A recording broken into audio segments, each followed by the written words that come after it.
আসসালামু আলাইকুম। বসেন। স্যার, শুনলাম নন্দীপাড়ার 3 বিঘে জমি নাকি বেচে দিতেছেন। হ্যাঁ, খসরুকে প্রাইভেট মেডিকেলে পড়াবো, প্রায় 10 লাখ টাকার মামলা। দারোগার ছেলে হবে ডাক্তার। কিরে, তুই কিছু বলবি? ও আর কি বলবে, মাঝির বেটা ইন্টার পাস করছে, এই তো কত। সেই খসরু তো বায়োলজিতে কাঁচা, ওরে অন্য কোথাও ট্রাই করলে ভালো হইতো। ভালো মন্দ তুই কি বুঝিস? যে কাম করতেছিলি সেই কাম কর। চাচা, আমি ঢাকা মেডিকেলে চান্স পাইছি, স্কলারশিপও পাইছি, দোয়া করেন চাচা।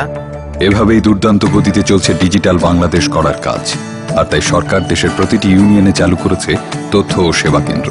জীবন ও জীবিকার জন্য সকল ধরনের তথ্য ও সেবা পাওয়া যাচ্ছে এসব কেন্দ্রে। তাহলে খসরুকে কি পড়তে দেবো? চাচা, ও তো ফিজিক্সে ভালো, ওকে ফিজিক্সে পড়তে দেন।